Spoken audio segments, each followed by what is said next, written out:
सीता मैया हमेशा मिट्टी को हाथ में लेकर बड़े ही प्यार से देखते हुए ये कहती थी, ये जिंदगी का स्रोत है।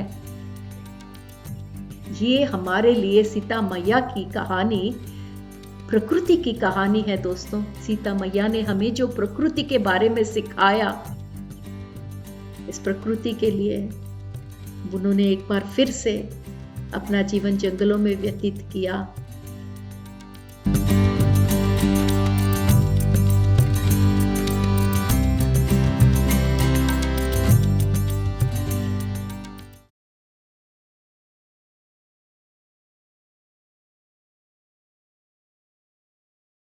नमस्कार दोस्तों, पीएमसी दर्शकों को सरोजा गुल्लपल्ली का नमस्कार। आप सबको सीता नवमी इस त्योहार की हार्दिक शुभकामनाएं। दोस्तों, पिछले कुछ सालों में हमने सीता माँ के बारे में कितना कुछ जाना। आज फिर इस सीता नवमी के अवसर पर एक बार हमारी मैया के बारे में हम वो सारे खूबसूरत चीज़ों का एक बार दोबारा चर्चा करेंगे जो हमने पहले भी किया था और जिसे हमें हर साल हर बार करना ही चाहिए दोस्तों, क्योंकि जो सीता माँ की कहानी है वो एक बार सुनकर भूलने वाली कहानी नहीं है दोस्तों। ये एक ऐसी कहानी है जिसे हमें हर पल याद रखना है, क्योंकि ये एक प्रेम की कहानी है, ये एक प्रकृति माँ की कहानी है दोस्तों। सीता माँ की कहानी एक ऐसे यादों की किश्ती है जहाँ सारी दुनिया दैविक शक्तियों से भरपूर थी, जो विभिन्न रूपों में लोगों को दर्शन देती है। और ये दैविक शक्तियाँ उन दिनों नदियों में, झरनों में, जंगलों में, हवाओं में, सूरज की किरणों में, हर चीज में भासित होती थी। ऐसा युग जो त्रेता युग है, उसके बारे में हमने बहुत कुछ जाना। सीता मैया ये कहती है कि मैं उन कार्यों को इसी प्रकार छुपा ही रखना चाहती हूँ। सीता मैया की कहानी जो समस्त विश्व से छुपी हुई है, जिसके बारे में हम बहुत थोड़ा जानते हैं, इसके बारे में मैया कहती है कि ये जो लोक कल्याण के जो काम होते हैं वो प्रकटित रूप में नहीं किए जाते। लोक कल्याण के जो महान कार्य ऐसे अवतार इस पृथ्वी पर आकर करते हैं, वो मानवता के आंखों और कर्णों से हमेशा छुपे ही रहते हैं। तो दोस्तों, सीता मैया की जो कहानी है, जो हम तक अब तक पहुंची थी, वो अधूरी ही थी, पर हम धीरे धीरे हमने ये जाना कि जो महान कार्य सीता मैया द्वारा किए हुए लोक कल्याण के कार्य जो हमसे छुपे थे, वो धीरे धीरे समय के साथ हमारे सामने आकर खड़े हो गए दोस्तों। आज इस कार्यक्रम के माध्यम से हम सीता मैया के उस चरित्र के बारे में एक बार फिर से बात करेंगे जो सामान्य रूप से हम सब से छिपी ही रही थी। तो आइए दोस्तों, चलिए हम मिथिला की तरफ चलते हैं। वो मिथिला जहाँ पर जनक बाबा के घर में हमारी सीता मैया का जन्म हुआ था। हम सब जानते हैं सीता मैया का जन्म, उसके पीछे एक महान कारण है।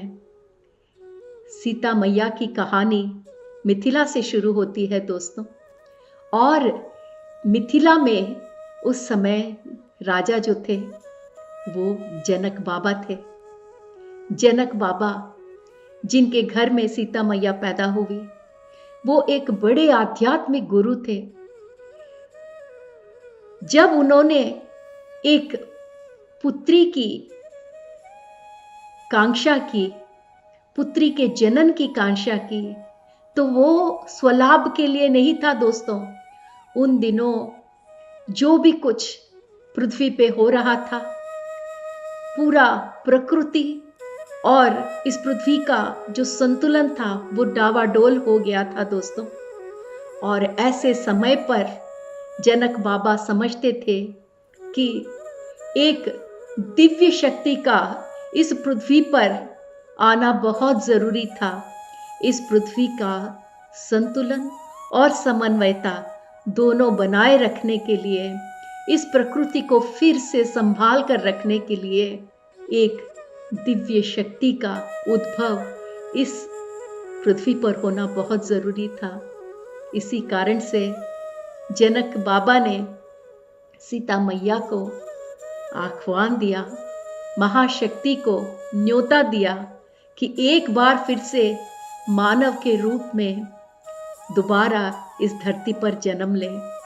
और इस प्रकार सीता मैया ने मिथिला में जनक बाबा के पास जन्म लिया दोस्तों।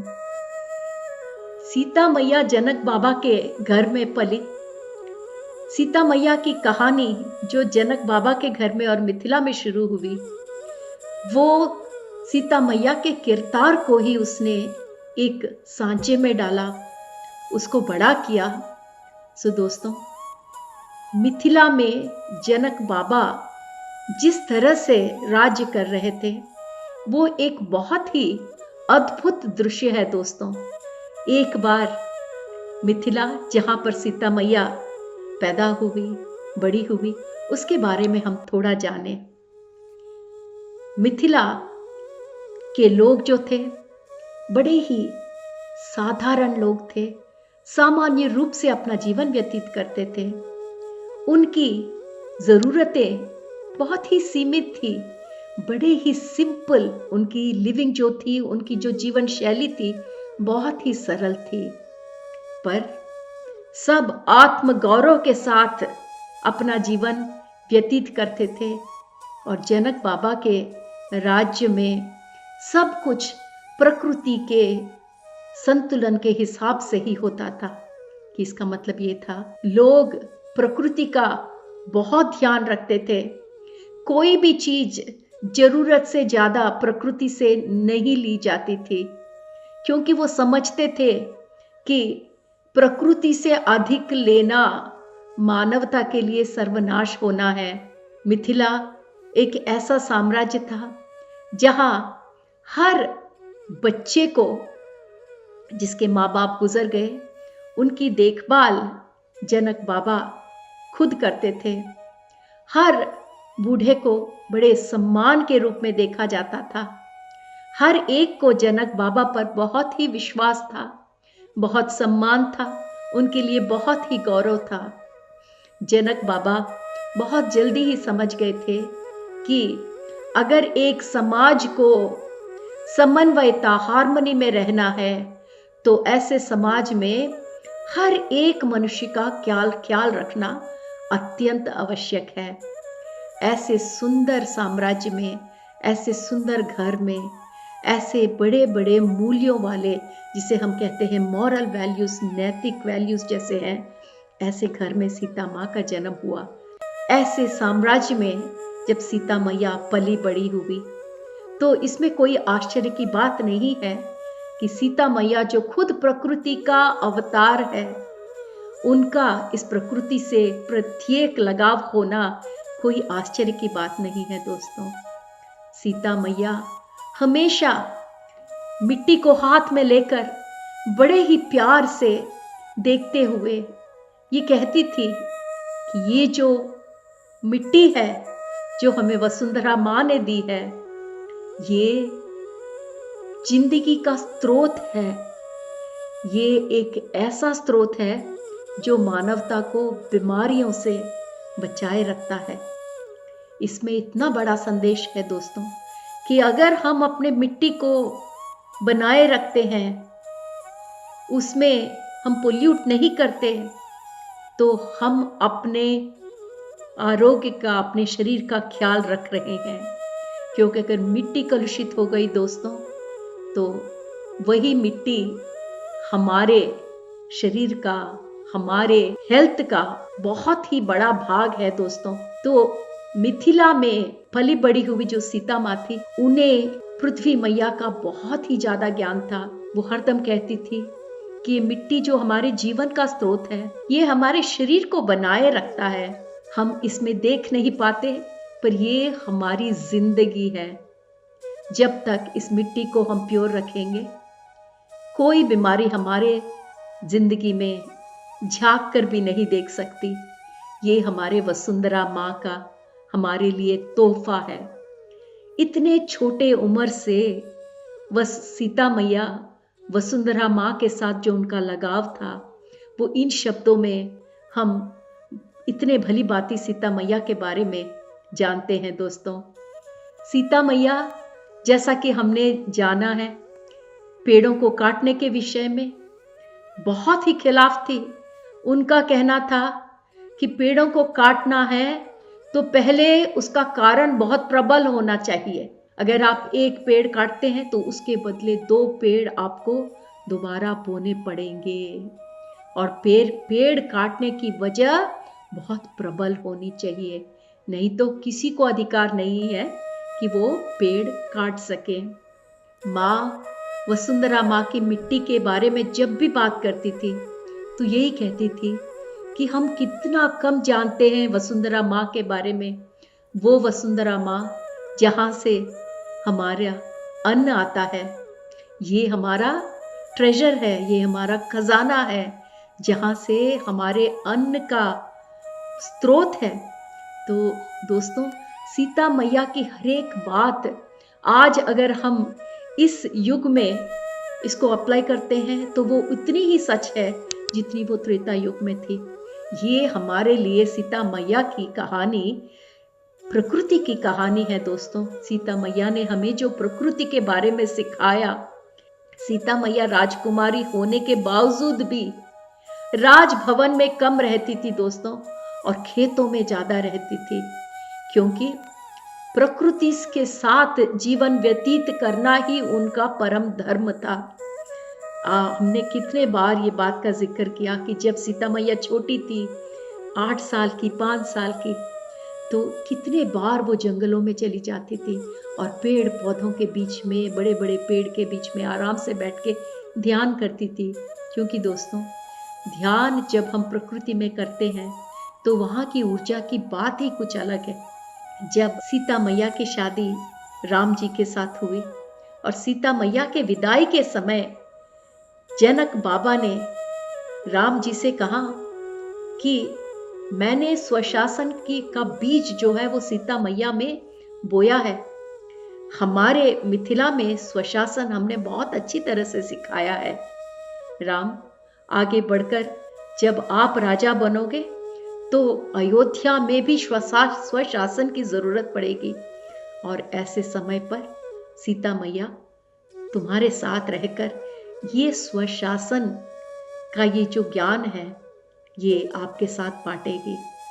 तो ये सीता मैया की कहानी जो मिथिला में शुरू हुई दोस्तों, अगर आप धीरे धीरे समझेंगे, जो प्रकृति के साथ माता ने समय व्यतीत किया, जो स्वशासन के बारे में माता ने इतना कुछ सीखा, वो आगे बढ़कर इतने अच्छे रूप से माता की जिंदगी में बहुत ही खूबसूरती से इन सब का उपयोग हुआ दोस्तों। राम जी का सीता मैया के साथ विवाह होने का भी एक बहुत बड़ा कारण था। राम जी जानते थे कि आगे बढ़कर उन्हें जंगलों की तरफ जाना होगा, क्योंकि विश्वामित्र जी जो उनके गुरु थे, उन्होंने उन्हें ऐसा आभास दे दिया था कि राक्षसों की पीड़ा जो जंगलों में हो रही है, जो ज्ञान चुराने के लिए राक्षस ऋषियों को इतना तंग कर रहे हैं, एक ऐसा दिन आएगा जब श्री राम को जंगलों में आकर उन राक्षसों का संहार करना पड़ेगा। तो राम जी को ये ज्ञात था और उन्हें यह भी ज्ञात था कि वो जिसे भी विवाह करे वो स्त्री ऐसी हो जो प्रकृति को भली भांति जानती हो। तो जब सीता मैया के साथ राम जी का विवाह हुआ, हालांकि सीता मैया राजकुमारी थी, पर वो प्रकृति की ज्ञानी थी, स्वशासन की ज्ञानी थी। जंगलों में रहना सीता माता के लिए कोई कठिन बात नहीं थी, क्योंकि राजमहल में रहते हुए भी सीता मैया ने कितना कुछ समय मिथिला में जंगलों में ही बिताया दोस्तों। तो राम जी का सीता मैया के साथ विवाह होने का इतना बड़ा कारण था दोस्तों। जब हम प्रेम के बारे में बात करते हैं, सीता मैया का ये जो प्रेम, जिस प्रदर्शन के बारे में हमने शुरू में कहा था दोस्तों, सीता मैया के शब्दों में एक बार प्रेम के बारे में जब हम सुनते हैं तो मन एकदम पुलकित हो उठता है। सीता मैया हमेशा कहती थी कि ये जो समस्त जीव जंतु हैं, ये जो पेड़ पौधे हैं, वो साक्षात प्रेम का ही रूप है। प्रेम के बिना उनका कोई मतलब ही नहीं है। आज जो समस्त सृष्टि खड़ी है, जो पेड़ पौधे जीव जंतु हमारे सामने खड़े हैं, वो इस प्रेम के कारण ही हमारे सामने साक्षात्कार हो सके। सीता मैया हमेशा कहती थी कि ये जो प्रकृति है वो प्रेम का रूप है, और ये प्रेम ही समस्त विश्व को संभाले हुए है। सीता मैया ने ये भी कहा था कि एक जमाना था जब मानव ये बात को भली भांति जानते थे कि समस्त सृष्टि प्रेम पर आधारित है, पर धीरे धीरे ये बात मानवता के स्मृति से बाहर हो गई। इसके कारण प्रेम का अर्थ मानव भूलने लगे। माँ का एक ये उद्देश्य था कि ये जो प्रेम की नदी है, जो मानवता और प्रकृति के बीच में बहनी चाहिए, वो कभी न रुके। माँ के अवतार का मुख्य उद्देश्य यही था कि इस समस्त सृष्टि, हर मानव में प्रेम के सागर को भर दे, ताकि ये जो सृष्टि है वो हमेशा इस प्रेम भरे मानव और समस्त प्रकृति के कारण हमेशा संतुलन में कायम रहे। माँ हमेशा कहती थी कि हम प्रकृति के बच्चे हैं। माँ के जन्म का एक ही मकसद था दोस्तों। माँ के जन्म का मकसद था उस प्रेम को हम में जगाना, जिस प्रेम को मानवता भूल गई थी या भूल रही थी, उस प्रेम को दोबारा जगाना ही माँ के जन्म का उद्देश्य था दोस्तों। वो प्रेम जो कांति लोकों में हमेशा बहता रहता है। माँ इस भूमि पर उसी प्रेम के प्रवाह को आगे बढ़ाने के लिए आई थी दोस्तों, और हर क्षण माँ ने उस प्रेम को आगे बढ़ाने का भरपूर प्रयत्न किया। यहाँ की अगर आप ये देखें कि माँ रावण के श्रीलंका में, रावण के लंका तक पहुंच गई। माँ को कोई जबरदस्ती कहीं नहीं लेके जा सकता दोस्तों। माँ खुद अपनी इच्छा से लंका गई दोस्तों रावण के साथ। क्यों? क्योंकि माँ को ज्ञात था कि रावण के दिल में जो प्रेम है उसको रावण ने कहीं दबा कर रख दिया है। जिस प्रेम को रावण ने दबा कर रखा है, उस प्रेम को दोबारा जागृत करना था। रावण को मारकर जब रावण का संहार हो गया, उसके बाद वापस सीता मैया और राम जी अयोध्या आ गए। उसके बाद एक बार दोबारा माँ ने जंगलों में प्रवेश किया। तो हम जानते हैं कि यहाँ पर भृग महर्षि का श्राप भी था। भृग महर्षि के शाप को पालन करने के लिए, उनके जिंदगी को मुक्त करने के लिए माँ जरूर आई थी जंगलों में, पर सिर्फ वही एक कारण नहीं था दोस्तों। माँ के दोबारा गर्भवती होने पर दोबारा जंगलों में आने का कारण सिर्फ एक भृग महर्षि का शाप ही नहीं था दोस्तों, बल्कि समस्त मानवता की सेवा के लिए माँ एक बार फिर उन जंगलों में रहने आई। राजभवन के सुख को छोड़कर एक गर्भवती स्त्री एक बार फिर से इस लोक कल्याण के लिए जंगल की तरफ मां ने अपना पग बढ़ाया दोस्तों। तो यहां पर कुछ बातें हमें जानना बहुत जरूरी है। मां दोबारा जंगलों की तरफ क्यों आई? एक कारण यह है दोस्तों कि मां अपने बच्चों को गर्भवती थी। गर्भवती होने के बाद जब बच्चों का प्रसव होता है, मां का यही उद्देश्य था कि बच्चे राजभवन में नहीं प्रकृति में पले। मां की हमेशा यही कांक्षा थी, इसीलिए राजभवन को त्याग कर प्रसव के पहले ही वो जंगल की तरफ रवाना हो गई। ये ही नहीं दोस्तों, और बहुत कारण हैं और कई कारण हैं जिसके लिए मां एक बार फिर जंगलों की तरफ आई दोस्तों। मां ने रावण के संहार के समय, रावण से युद्ध करने के समय दोस्तों, जो भी अस्त्रों का प्रयोग हुआ था उस युद्ध में, उसके कारण वसुंधरा मां बिल्कुल असंतुलित हो गई थी दोस्तों। उस असंतुलन को फिर से संतुलन करने के लिए मां को एक बार फिर जंगलों में आना पड़ा। जो भी प्रकृति थी, जितने जीव जंतु जंगल में थे, काफी उनका नष्ट हो गया था दोस्तों युद्ध के कारण, रावण के प्रकोप के कारण। और इन सब को दोबारा सही रूप से, सजाव रूप से उसका संतुलन वापस लाना था। इसीलिए एक बार फिर सीता मैया जंगलों की तरफ आई, क्योंकि राम रावण के युद्ध में इस समस्त पृथ्वी को जितना भी कुछ दुख सहना पड़ा, उन सारे दुख के प्रकोप को दूर करने के लिए, फिर से सहलाने के लिए मां का प्यार बहुत जरूरी था। एक बार फिर से प्रकृति को वो सारा प्यार देने के लिए मां एक बार फिर दोबारा जंगलों की तरफ आई। देखिए दोस्तों, मां ने अपनी जिंदगी में, उनके पास ऑप्शंस थे दोस्तों, उनके पास विकल्प था। वो राजमहल में रह सकती थी, दोबारा जंगलों में आने की जरूरत नहीं थी। पर हम सबके लिए, इस पृथ्वी के लिए, इस प्रकृति के लिए उन्होंने एक बार फिर से अपना जीवन जंगलों में व्यतीत किया।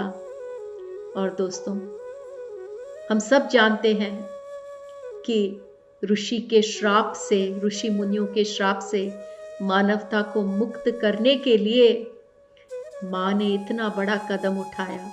ये भी तो मानव जाति पर प्यार के कारण ही तो है दोस्तों। सीता मैया की समस्त कहानी एक प्यार की ही कहानी है। सीता मैया ने अपने इस अद्भुत अवतार से, अपने इस कहानी से, अपने इस प्रेममयी कहानी से ये दर्शाया, अपने उदाहरण से हमें ये सिखाया कि इस धरती पर मानवता के लिए ये संभव है कि वो इस दुनिया में ऐसे उच्च कोटि, ऐसे दैविक प्रेम को प्रदर्शित वो भी कर सकते हैं जो ना ही भावनाओं से घिरा हुआ हो, जो ना ही खुदगर्जी से घिरा हुआ हो। एक ऐसा प्रेम जो इच्छाओं से, अधिकारों से परे हो, सिर्फ इस संसार के कल्याण पर आधारित हो। एक ऐसा प्यार जो मानवता की सुख शांति के लिए हो। अपने अंदर के जो धर्म का सार है उसे जगाकर, जो प्यार हमारे अंदर सहज रूप से अंकित है उसे जगाकर ही हम मानव सही उन्नति का अर्थ समझ सकते हैं दोस्तों। उच्च संभावनाओं की आकांक्षा कर सकते हैं। सीता मैया की कहानी से, इस सार्वभौमिक प्रेम के बारे में हमने कितना कुछ जाना दोस्तों।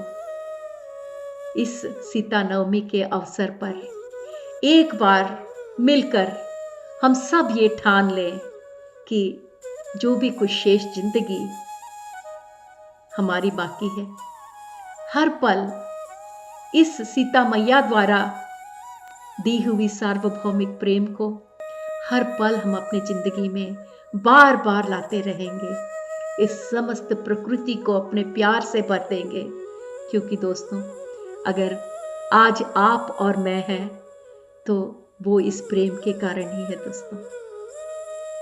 धन्यवाद।